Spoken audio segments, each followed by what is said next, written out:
Hay una pregunta que está retando a una de nuestras instituciones más antiguas. ¿El matrimonio puede ser para más de dos personas? Hoy vamos a desglosar cómo la Suprema Corte de México se enfrentó al tema del poliamor. Si el amor es amor, una frase que ya conocemos bien, ¿verdad?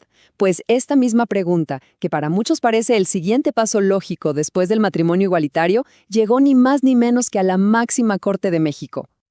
Así que vamos a meternos de lleno en este caso que es verdaderamente histórico y a ver cómo la Corte intentó resolver una cuestión que toca las fibras más profundas de nuestras estructuras legales y sociales. La historia arranca con un ciudadano, Víctor Toledo Cornu.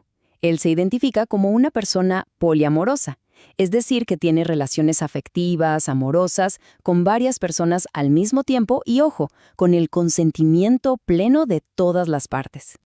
Lo que él hizo fue básicamente tomar el Código Civil de su estado, Puebla, y señalar dos artículos. Su argumento era simple. Al decir que el matrimonio y el concubinato son solo entre dos personas, la ley, de entrada, estaba dejando fuera su realidad y su forma de relacionarse. Y el corazón de todo su argumento, la palabra clave, era una: discriminación. El reclamo era bastante directo. Se argumentaba que la ley violaba el principio de igualdad. La lógica era, si la Corte ya había dicho que limitar el matrimonio a parejas heterosexuales era discriminatorio, ¿por qué no sería igual de discriminatorio limitarlo a solo dos personas?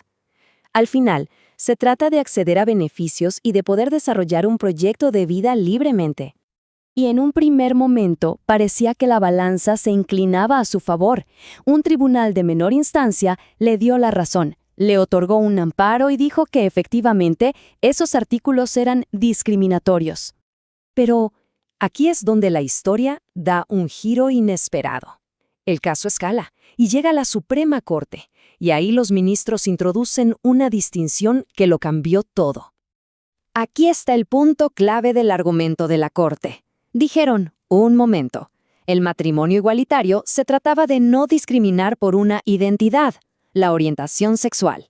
Pero este caso no es sobre identidad, es sobre la estructura del contrato matrimonial, el número de personas. Y eso, para ellos, es una diferencia fundamental. La Corte explicó que el número de personas en una relación no es lo que legalmente se conoce como una categoría sospechosa. Estas categorías, como la orientación sexual, son las que se presumen basadas en prejuicios. En cambio, limitar el matrimonio a dos personas, según la Corte, no partía de un prejuicio contra una identidad protegida. Además, los ministros plantearon un problema muy práctico. Pensemos, todo el sistema legal del matrimonio, el divorcio, la herencia, la división de bienes, está diseñado, desde sus cimientos, para dos personas. Intentar aplicar esas mismas reglas a un grupo de 3, 4 o más sería, en sus palabras, un caos legal que podría incluso perjudicar a las propias relaciones poliamorosas. Pero justo cuando parecía que la Corte estaba cerrando una puerta, hizo algo sorprendente. Abrió una mucho más grande. Y esta cita es quizá la parte más importante y revolucionaria del fallo.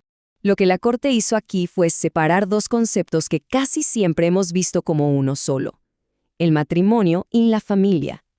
En otras palabras, la Corte dijo muy claramente, las relaciones poliamorosas sí son familias. Las reconoció como realidades sociales que existen y que merecen la protección de la Constitución, incluso si no caben dentro de la cajita legal específica del matrimonio o el concubinato. Muy bien, entonces, con todo este panorama, ¿cuál fue la decisión final? Y, sobre todo, ¿qué nos dice sobre el futuro? El veredicto fue contundente. Se revocó la decisión del tribunal anterior.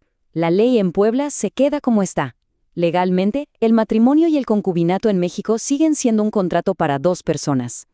Y esto nos deja con una reflexión final muy potente.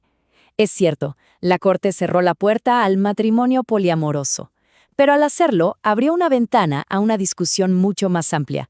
Quizás el camino no sea estirar las definiciones antiguas, sino crear figuras legales completamente nuevas que de verdad reconozcan y protejan la enorme diversidad de familias que existen hoy. La pregunta queda en el aire.